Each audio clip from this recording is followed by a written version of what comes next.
Agotado el módulo histórico, podemos empezar a discutir el conflicto palestino-israelí desde perspectivas mucho más amplias. En particular, una que a mi modo de ver es muy importante porque permite entender uno de los núcleos que tiene el conflicto palestino-israelí, que es justamente el núcleo legal. Vamos a mirar en este nuevo módulo cuáles son esas dimensiones legales que están presentes en el conflicto. Dimensiones legales que determinan la agenda, corta transversalmente la agenda, permiten caracterizar muy bien la coyuntura, la actualidad del conflicto palestino-israelí y sobre todo permiten ver o permiten sostener la idea de Israel como criminal de guerra. Todos estos crímenes, todas estas situaciones atípicas dentro del derecho internacional que comete Israel a la hora de realizar esa ocupación sobre Palestina. Para abordar entonces estas dimensiones legales, vamos a mirar tres grandes aspectos. En primer lugar, las resoluciones, vamos a analizar las resoluciones dentro del sistema de Naciones Unidas que se han tomado en relación con el conflicto palestino-israelí. En segundo lugar, vamos a analizar esa opinión consultiva de la Corte Internacional de Justicia sobre el muro que Israel construye en Palestina. En tercer lugar, vamos a mirar o vamos a analizar esa dimensión de los derechos humanos y el VIH y las convenciones de Ginebra aplicadas al conflicto palestino-israelí para ver si realmente se están cumpliendo o no se están cumpliendo por parte de Israel. Entrando en materia entonces, vamos a mirar estas resoluciones. Déjenme adelantarles una cosa. A fecha de hoy, 2018, Israel viola más de 230 resoluciones de la Asamblea General y casi 90 resoluciones del Consejo de Seguridad, sin que le duela una pestaña. Aquí estamos viendo que cualquier otro estado del sistema internacional inmediatamente hubiera sido clasificado como una amenaza a la seguridad global, inmediatamente sería objeto de sanciones, inmediatamente sería objeto de una movilización en su contra por parte de la comunidad internacional. Esto no ocurre con Israel. Casi 90 resoluciones del Consejo de Seguridad que Israel viola sin que le duela una pestaña. Tal vez la más reciente a la fecha de realización de este video es ese regalo de despedida de Obama, la resolución 2334 de diciembre del 2016, que le recuerda a Israel que es una potencia ocupante y que no puede anexarse nada ni de Cisjordania, ni de Gaza, ni de Jerusalén Este. Y también le recuerda las obligaciones que tiene como ocupante y le recuerda que no puede cometer crímenes de guerra. Pues bien, son 90 casi. En este segmento de video vamos a ver algunas de ellas, las más importantes, tanto de Asamblea General como de Consejo de Seguridad, y las vamos a clasificar en grandes líneas. La vamos a clasificar en estos 5 diferentes categorías. Resoluciones de Naciones Unidas que tienen que ver con Israel y el sionismo que se despliega en Palestina y en la ocupación. Resoluciones que tienen que ver con los refugiados, resoluciones que tienen que ver con Jerusalén, resoluciones que tienen que ver con los asentamientos y resoluciones que tienen que ver con los derechos humanos. Y acá en esta gráfica vemos el resumen de las más importantes a mi modo de ver, desde la primera categoría, que es Israel, el sionismo y Palestina. Recordamos, ahora las vamos a profundizar, pero recordamos la resolución de la partición, la 181, la resolución de la Asamblea General 3379, así como en los refugiados vemos a mi modo de ver las más importantes, que la 212 Asamblea General, la 194 Asamblea General, la 799 Consejo de Seguridad, o la 478 que tiene que ver sobre Jerusalén junto con la 2334 de diciembre del 2016, o la 242 de los asentamientos, que es la que define, la que tipifica el conflicto como un conflicto de ocupación, o la 904 o la 1544 del Consejo de Seguridad, que hablan del respeto y la integridad por los derechos humanos que tiene que ver Israel sobre Palestina. Y vamos a mirar entonces cada una de estas diferentes categorías. Por un lado, estamos hablando del establecimiento de Israel, esa complicidad con el sionismo y la afectación sobre Palestina. Y tenemos entonces que hablar de la resolución que dio origen, que dio apertura al conflicto, la resolución 181. Conocemos esta resolución. Esta resolución ordenaba que la tierra histórica de Palestina se partiera en dos, que a la población europea judía, que no representaba el 15% de la población local, se le entregara el 56% de la tierra, que a la población local, que representaba el 85% de toda la población, se le entregara tan solo el 42%, y que Jerusalén fuera entonces ese 2% restante y fuera clasificada como una ciudad internacional. Esta distribución caprichosa, que tenía como fin último beneficiar al sionismo y a los intereses que los británicos habían logrado con el sionismo, esta resolución, si se aplicara hoy, estábamos hablando de dos estados, un estado israelí y un estado palestino. Por lo tanto, esta tal vez es una resolución que tiene dos formas de analizarse. Por un lado, esa resolución que da origen al conflicto y que satisfacía los reclamos del sionismo, pero por otro lado, esa resolución que de cumplirse hoy estuviera resolviendo buena parte del conflicto palestino-israelí. Hoy hablamos de un Estado israelí, pero vemos un Estado palestino bajo ocupación, que existe en el derecho internacional, como lo discutíamos antes, pero que tiene su vida limitada por esa ocupación israelí. Tampoco vemos a una Jerusalén como una ciudad abierta. Israel se ha adueñado de la porción este, se la ha anexado ilegalmente, se ha adueñado de ella ilegalmente, y esa ciudad abierta que planteaban las Naciones Unidas, de esa ciudad abierta hoy no queda nada. Israel la ha bloqueado completamente. La resolución 3379 es una resolución muy interesante, porque analizaba el sionismo como lo que es, como una práctica racista, como una ideología nacionalista, pero que se fundamenta en el racismo y en el desprecio al otro, sobre todo cuando se moviliza y hace esa ocupación de Palestina. Este sionismo militante, este sionismo que ocupa Palestina, es un sionismo que clasifica el ocupante del ocupado, lo diferencia, le otorga derechos al ocupante y le restringe todos los derechos posibles al ocupado. Esta caracterización, sin duda alguna, se puede llamar racismo. Muchos informes de las Naciones Unidas han analizado la situación de la ocupación. El más reciente, si no estoy mal, la memoria no me falla, ocurrió hace tal vez unos 2 años, en 2016, en el cual nuevamente el Consejo de Derechos Humanos de la ONU identificaba y caracterizaba la ocupación como una situación de racismo. No es nuevo. Esta resolución, sin embargo, fue revocada en 1991, tuvo una vigencia desde 1975, y fue revocada por algo que también es típico en las relaciones internacionales, y es esa capacidad de influencia por un lado, pero también ese temor frente al sionismo, esa manipulación mediática que el sionismo hace de sus críticos, asociándolos injustamente e irrealmente como si fuera un simple y vulgar antisemitismo. No lo es. Antisionismo no es una cosa, antisemitismo es otra. No obstante, Israel lo iguala. Y por esta razón, esta resolución fue revocada en el 91. O la resolución 1397 del Consejo de Seguridad de marzo del 2002. ¿Qué proponía esta resolución? Esta resolución apoyaba el concepto de una región en que Palestina e Israel, no solamente Israel, vivan uno junto al otro, no uno dentro de otro, sino uno junto al otro, dentro de fronteras, concepto que aparentemente para Israel es algo extraño e incomprensible, porque recordemos todos que la definición de fronteras de Israel es bastante etérea aún hoy. Fronteras seguras y reconocidas. Del mismo modo, la resolución exigía el cese inmediato de todos los actos de violencia, incluyendo los actos de terrorismo, provocación, incitación y destrucción. Aquí los israelíes asumían que estaban proponiendo a Hamas dentro de la resolución. No, la resolución es bastante clara.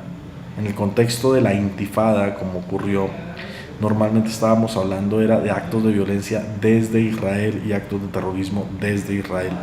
La sociedad palestina tiene todo el derecho a vivir tranquila y en paz en su estado dentro de fronteras seguras. Ese es el espíritu de esta resolución justamente. La resolución 6719 de la Asamblea General de 2012, del 29 de noviembre, ¿qué proponía esa resolución?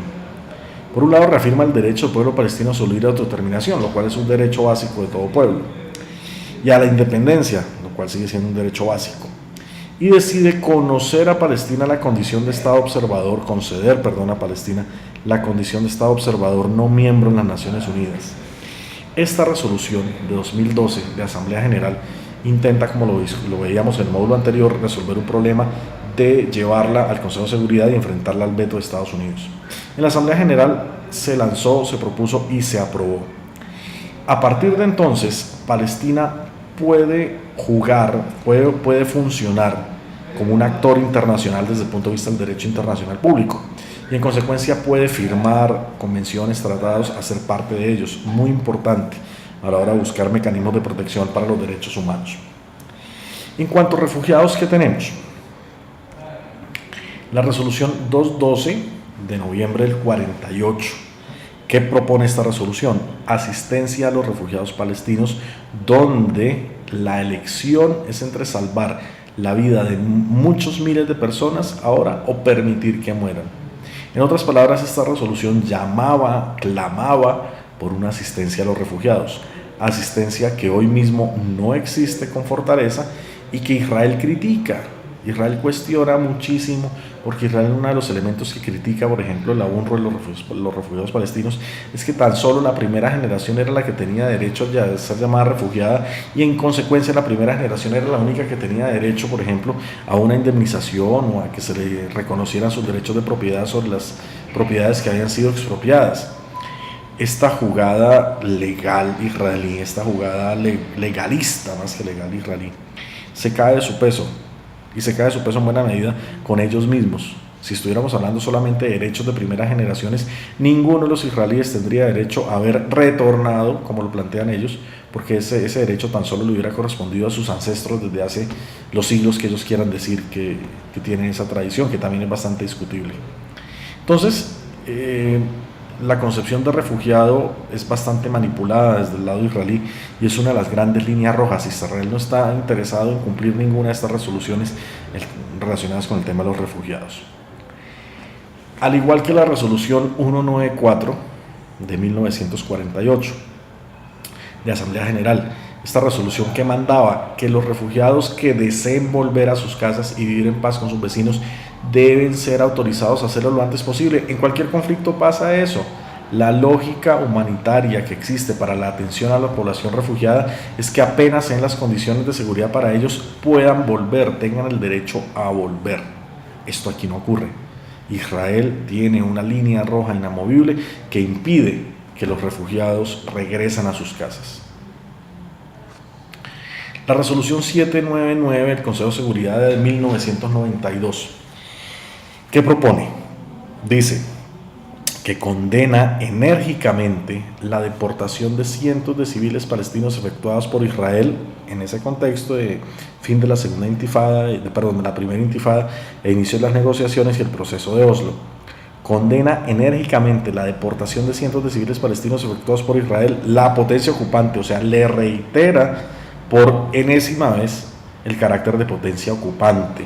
Aquí quiero detener un poquito, los sionistas son muy hábiles y dicen que la resolución 242 por ningún lado habla de la ocupación israelí, que las traducciones entre un idioma y el otro tienen diferencias y tienen problemas y que entonces se genera un espectro de duda sobre el sentido de la 242. Alguna vez en un debate de televisión yo decía al sionista con el cual estaba debatiendo, vea, si existiera una sola resolución, eventualmente le doy validez a su argumento, porque uno diría, no existe claridad y no hay cómo contrastar ese sentido que yo estoy cuestionando. Pero la resolución 242 es una de varias decenas, son casi 90 que hablan de la ocupación. Entonces, hablar, como lo dicen los sionistas, que se trata de un concepto etéreo, difuso, que no es preciso, eso no es cierto, porque tendría que ser etéreo y tendrían que haber errores de traducción en las casi 90 resoluciones. Eso no es así. En esta, por ejemplo, se habla con claridad. Israel, la potencia ocupante, condena enérgicamente la deportación de cientos de civiles palestinos efectuados por Israel, la potencia ocupante, y expresa su firme oposición a toda deportación de esta índole por parte de Israel. En cuanto a Jerusalén, ¿qué podemos tener en un resumen muy somero? Esa famosa resolución 303 de la Asamblea General de 1949, donde definía a Israel como un corpus separatum, con tutela especial desde las Naciones Unidas, una especie de régimen internacional especial. Si esta resolución se cumpliera, por ejemplo, tuviéramos hoy una Jerusalén abierta para todo el mundo. No ocurre. Israel se ha adueñado de Jerusalén y tiene el grosero acompañamiento de algunos países del sistema internacional que han decidido ilegalmente trasladar sus embajadas desde Tel Aviv hasta Jerusalén. La resolución 478 del Consejo de Seguridad, nuevamente de 1980. Esta resolución que propone, censura, critica, rechaza, censura en los términos más enérgicos esa ley que promulgó Israel, que es ilegal a todas luces, que la llama la ley de Jerusalén, donde la está anexando. Y afirma además esta resolución del Consejo de Seguridad que esta ley es ilegal, que es una violación del derecho internacional y que no tiene el poder suficiente para ponerse por encima de una resolución previa del Consejo de Seguridad. En otras palabras, no afecta la continua aplicabilidad en Jerusalén del Convenio de Ginebra relativo a la protección de personas civiles en tiempo de guerra. En resumen, con esta resolución el Consejo de Seguridad de la ONU le está diciendo a Israel: Jerusalén no es suya, no la puede anexar y además tiene que respetar a la población civil palestina que vive allí. Esto no ocurre, es otra de las resoluciones que no se cumplen. La 2334 de diciembre del 2016, que ya la he mencionado, ¿qué propone en ese sentido? Es muy importante esta resolución. Propone que el establecimiento de asentamiento por parte de Israel en el territorio palestino ocupado desde 1967, incluida Jerusalén Oriental, el territorio palestino ocupado desde 1967, Cisjordania, Gaza, incluida Jerusalén Oriental, esos territorios son palestinos y los asentamientos israelíes en algunos de estos territorios no tienen validez legal ni constituyen hechos cumplidos, antes al contrario constituyen una ruptura, una flagelación, como dice la resolución, al derecho internacional. Esta es la ilegalidad detrás de las decisiones de los traslados de embajadas a Jerusalén Este. Esta es la ilegalidad relacionada con el establecimiento de colonias israelíes en Jerusalén Este, por ejemplo. La resolución es 10L22 de la Asamblea General del 21 de diciembre del 2017. Muy reciente, a propósito de esa decisión de Donald Trump de trasladar la embajada estadounidense de Tel Aviv a Jerusalén. ¿Cuál fue la respuesta de la Asamblea General de la ONU? La respuesta fue sencilla. La Asamblea General de las Naciones Unidas, en una resolución de sesión de emergencia, declara que el estatus de Jerusalén como capital de Israel es nulo y sin valor.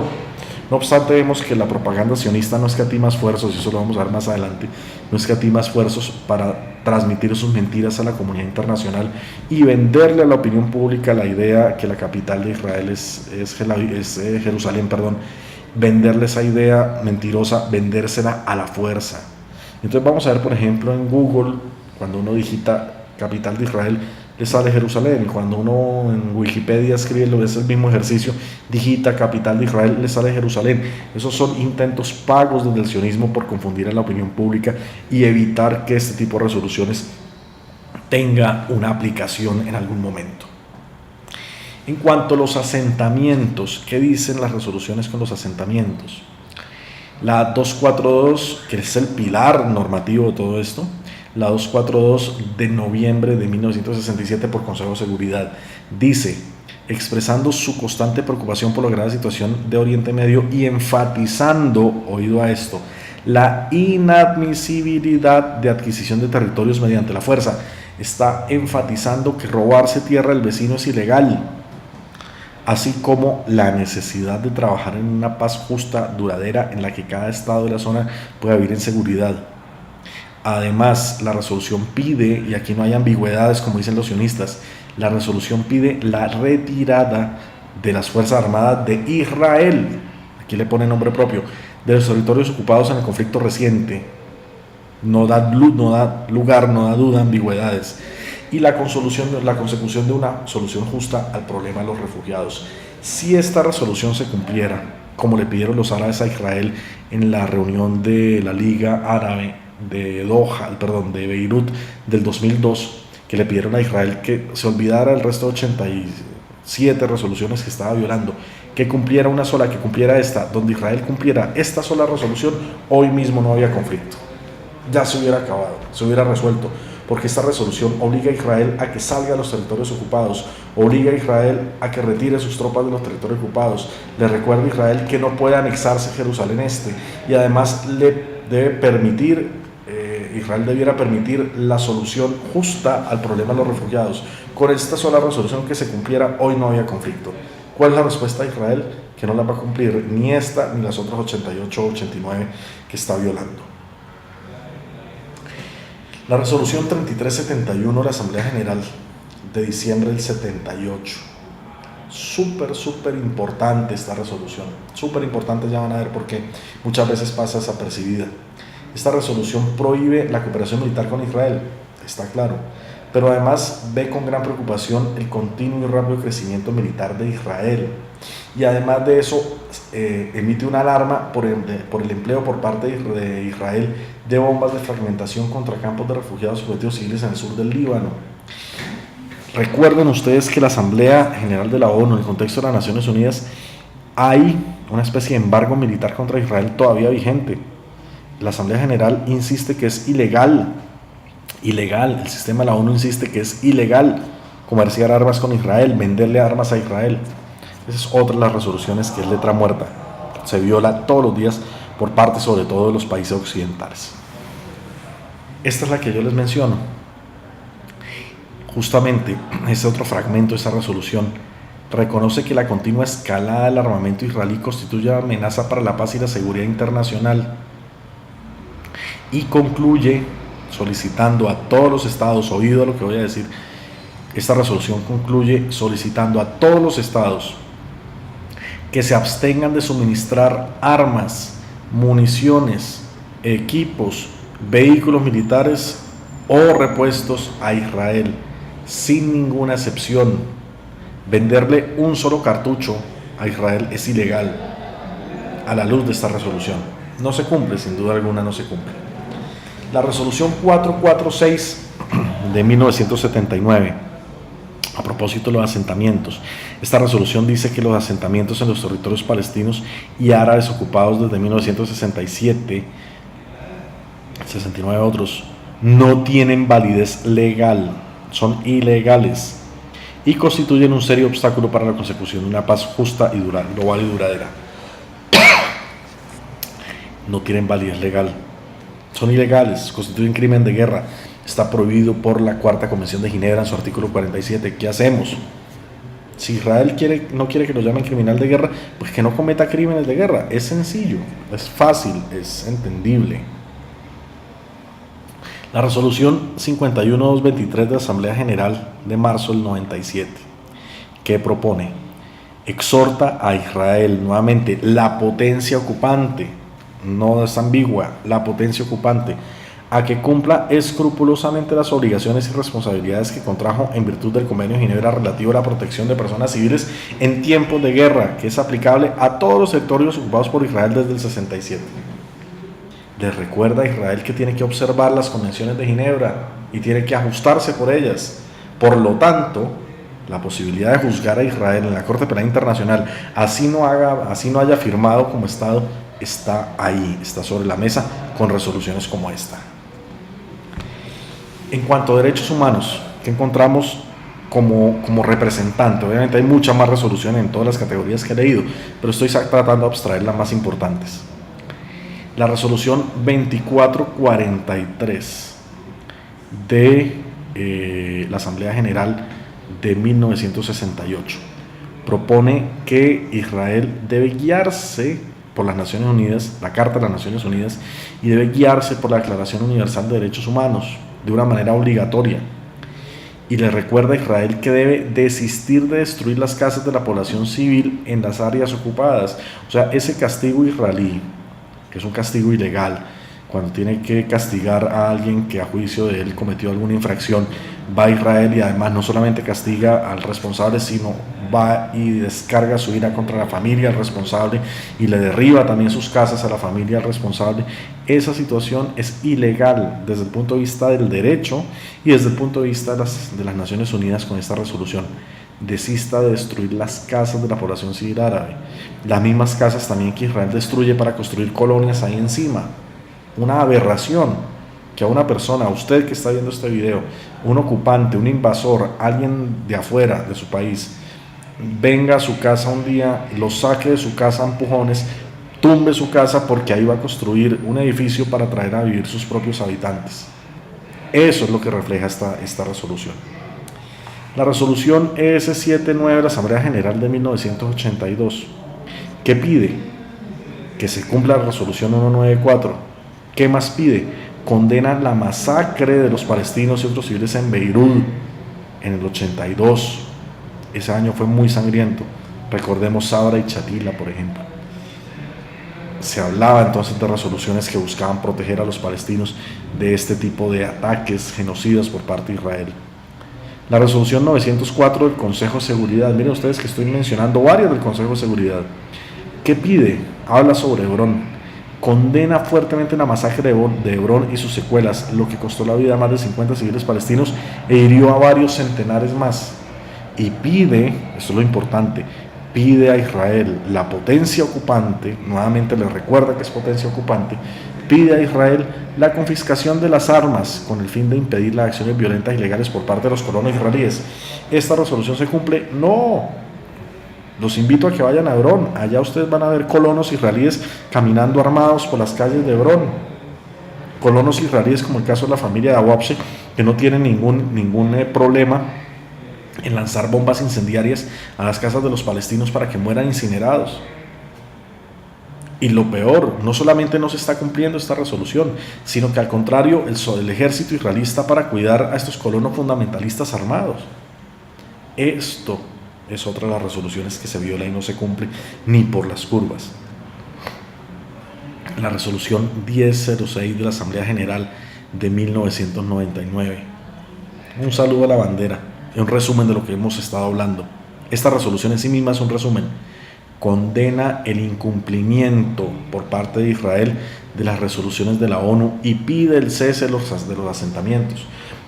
Les pregunto nuevamente, ¿cuál Estado puede andar caminando campante por el sistema internacional sin que le critiquen por haber violado 89 resoluciones del Consejo de Seguridad y más de 230 de la Asamblea General? En algún momento la comunidad internacional tiene que reaccionar y tienen que obligar a Israel a que se comporte, como un miembro decente del sistema internacional. Aquí no le están pidiendo concesiones a Israel. Cuando yo le pido a Israel que cumpla el derecho internacional, no le estoy pidiendo un favor, no le estoy pidiendo que ceda. Le estoy pidiendo lo básico del entendimiento entre organismos civilizados y no entre bárbaros. Le estoy pidiendo que cumpla el derecho. Y eso es lo que pide esta resolución. Condena el incumplimiento por parte de Israel. Aquí no habla ni de Palestina ni de ningún otro estado del Medio Oriente. Condena el cumplimiento por parte de Israel de las resoluciones de la ONU y pide el cese de los asentamientos. La resolución 1435 del Consejo de Seguridad de 2002, ¿qué propone? Nuevamente, que ponga Israel fin de inmediato a las medidas que está aplicando en Ramallah y sus alrededores, incluida la destrucción de la infraestructura civil y la seguridad palestina, la construcción de colonias, y exige el rápido retiro de las fuerzas de ocupación israelíes de las ciudades palestinas y el retorno a las posiciones que mantenían antes de septiembre del 2002. El primer paso para finalizar la ocupación no se cumple. Resolución 1322 del Consejo de Seguridad de 2000 condena el Consejo de Seguridad, no la Asamblea General, el Consejo de Seguridad condena la provocación realizada en Al-Haram al-Sharif, en Jerusalén, en las mezquitas, el 28 de septiembre del 2000, que motivó la intifada y la violencia ocurrió posteriormente en este lugar y en otros lugares santos, así como otras zonas de todos los territorios ocupados. Nuevamente viene la afirmación con claridad: territorios ocupados. No hay esa tal ambigüedad sionista que quiere disimularlo todo. Territorios ocupados. La 1544 del Consejo de Seguridad de mayo de 2004, que propone que Israel respete las obligaciones que le impone el derecho internacional humanitario. No le está pidiendo una concesión nuevamente, le está pidiendo que cumpla el DIH. ¿Dónde está la dificultad para comprender esto? ¿Dónde está la amenaza para un Estado en cumplir el DIH? Le está pidiendo lo mínimo, que respete las obligaciones que le impone el DIH, e insiste el Consejo de Seguridad, en particular en su obligación de no proceder a la demolición de viviendas en violación de este derecho. Recuerden que les mencioné a ustedes que Israel hace demolición de viviendas como un castigo colectivo frente a un responsable por un delito o sencillamente para crear colonias. Eso es ilegal, es un crimen de guerra, está claramente demostrado, y son sin embargo resoluciones que no se cumplen de ninguna manera y son costumbres israelíes de ocupación que se mantienen todavía vigentes. La resolución 1860, el Consejo de Seguridad nuevamente, de 2009, que pide que se establezca una cesación del fuego inmediata, duradera y plenamente respetada que conduzca a la retirada total de la fuerza israelí de Gaza. Estamos en plena situación de la operación Plomo Fundido. Y pide además que se asegure el suministro y la distribución sin trabas de la asistencia humanitaria, incluida los alimentos, combustible y tratamiento médico en toda Gaza. Y hoy que tenemos una Gaza completamente distinta a esto que está proponiendo la resolución. Un Israel que pone todas las trabas del mundo, todos los obstáculos del mundo para ingresar alimentos, combustible, tratamiento médico, asistencia humanitaria y sobre todo medios de reconstrucción. Acá tenemos entonces este compendio muy resumido de esas resoluciones que Israel viola. ¿Con que cumpla una sola? Con que cumpla la 242. Hoy no tendríamos ya ni siquiera necesidad de una agenda de negociación. Aquí es donde yo digo, la administración Trump, que es la vigente al momento de realizar este video, está muy equivocada. La solución del conflicto israelí no es imponer una solución a la fuerza que vaya a beneficiar a Israel, como con el caso de Jerusalén o los refugiados. Esa no es la solución. La solución es más sencilla, es más sensata. Si hay que obligar algo a alguien, que se obligue a Israel a cumplir el derecho internacional. No se le está pidiendo nada del otro mundo, no se le está pidiendo la luna, se le está pidiendo que cumpla el derecho como cualquier Estado decente del sistema internacional. Si el derecho se aplicara, si estas resoluciones se aplicaran, hoy no había necesidad de una agenda, porque si ustedes se dieron cuenta, casi todos los temas de la agenda de negociación están ahí, por resoluciones que no se cumplen. Queda la pregunta en el aire entonces a la comunidad internacional: ¿hasta cuándo van a permitir que Israel juegue a ser el niño malcriado del sistema internacional y que viole de manera sistemática resoluciones y resoluciones y resoluciones sin que tenga que pagar por ello? A costa, obviamente, de los palestinos. Cualquier otro Estado, quiten el nombre Israel, póngale cualquier otro Estado, ya hoy mismo fuera objeto de sanciones. No ocurre en este caso. En el siguiente video vamos a mirar otra dimensión del aspecto legal y vamos a mirar entonces los acuerdos internacionales relativos a los derechos humanos, obviamente desde el punto de vista de Israel y desde el punto de vista de las resoluciones de Naciones Unidas. Muchas gracias.